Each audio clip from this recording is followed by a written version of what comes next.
Bon alors Sarah, c'est quoi les bonnes et les mauvaises nouvelles de la dernière session du Grand Conseil? Commence par les bonnes ou les mauvaises? Allez, commençons par les mauvaises.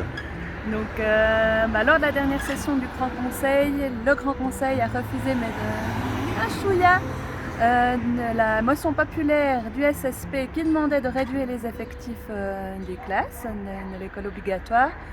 Donc on sait que la situation est critique, il y a pas mal de personnel enseignant qui est au bord du burn-out, il y a beaucoup de problèmes dans les classes, c'est aussi un fait de société, voilà, c'est plus compliqué d'avoir une classe actuellement, et puis de cette situation, les bons et les mauvais élèves pâtissent de la situation.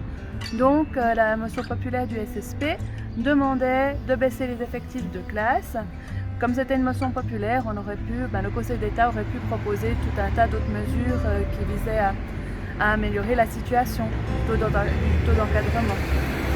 Et du coup, malgré cet échec, maintenant tu as des pistes d'action. Donc le problème a été admis par tous et toutes au Parlement. Il y a un problème vraiment à l'école obligatoire. Donc on s'est dit qu'on n'allait pas en rester là.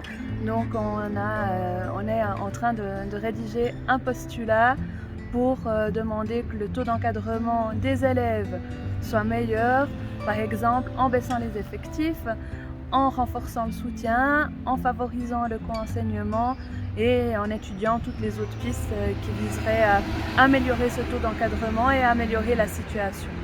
Si on passe maintenant aux bonnes nouvelles. Alors, très bonne nouvelle, donc il y a quelques temps, le groupe Vert POP avait déposé une motion qui visait à interdire les mesures de conversion. Les mesures de conversion, c'est de forcer les homosexuels à devenir hétérosexuels. Donc ça existe encore et c'était pas puni par la loi.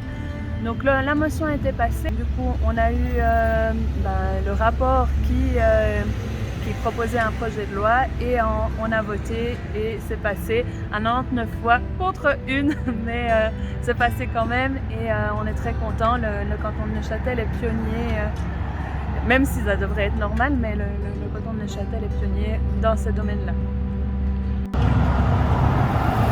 Alors dans le rang des mauvaises nouvelles, il y a aussi eu le refus de notre intervention sur les transports publics attrayants. Donc effectivement, nous avons déposé avec le groupe Vert POP une résolution qui demandait de ne pas augmenter les prix des billets de transport public.